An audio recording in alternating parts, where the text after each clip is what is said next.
Fan ఎప్పుడు ఇంట్లోనే ఉండాలి. ఫ్యాన్ ఎప్పుడు ఇంట్లోనే ఉండాలి. సైకిల్ ఎప్పుడు బయటే ఉండాలి.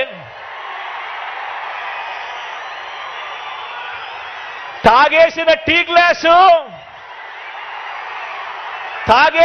గ్లాసు ఎప్పుడు సింక్లోనే ఉండాలి. అక్క చెల్లెమ్మలకు మీరంతా కూడా ప్రతి ఒక్కరికి కూడా అర్థమయ్యేలా చెప్పండి. భారీ డైలాగులు కూడా కొట్టాడు తల్లి. సైకిల్ గురించి మాట్లాడాడు, గ్లాస్ గురించి మాట్లాడాడు, ఫ్యాన్ గురించి మాట్లాడాడు. సైకిల్ గ్లాస్ విలువ పెత్తందారికి అర్థమవుతుంది తల్లి, పెత్తందారికి అర్థమవుతుంది. సైకిల్ అనేది ఒక సామాన్యుడి చైతన్య రథం. సైకిల్ అనేది సామాన్యుడు చైతన్య రథం. గ్లాసు సామాన్యుడు గ్లాసులో టీ తాగుతాడు. బహుశా జగన్ వెండి గ్లాసులో తాగుతున్నాడా, బంగారు గ్లాసులో తాగుతున్నాడు నాకు అర్థం అవట్లేదు. ఈరోజు ఫ్యాన్ రెక్కలు విరిగిపోయినాయి తల్లి. ఇరిగిపోయిన ఫ్యాన్ ఏం చేస్తాం తల్లి? పీకి చెత్తపొడిలో పడేస్తాం తల్లి. గత ఐదేళ్లుగా ఫ్యాన్ ఎలా ఉపయోగపడిందో ప్రజలందరూ ఒకసారి తెలుసుకోవాలి. రైతుల ఆత్మహత్యలు చేసుకునే దానికి ఫ్యాన్ ఉపయోగపడింది తల్లి. ఈరోజు భారతదేశంలోనే రైతుల ఆత్మహత్యలో ఆంధ్ర రాష్ట్రం 3వ స్థానంలో ఉంది.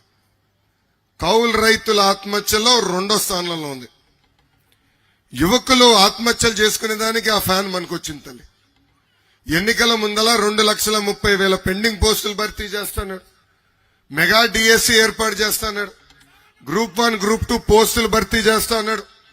ప్రతి ఏడా 6,500 కానిస్టేబుల్ పోస్టులు భర్తీ చేస్తున్నాడు. పిల్లలు కలలు కన్నారు.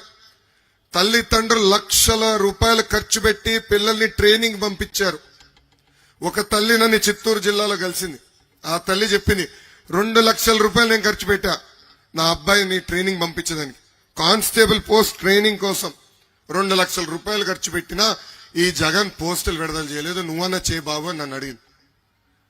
అలా అనేక మంది నిరుద్యోగ యువకులకు ఆశలు కల్పించి చివరికి ఆత్మహత్య చేసుకునే పరిస్థితి తీసుకొచ్చింది ఈ ప్రభుత్వం.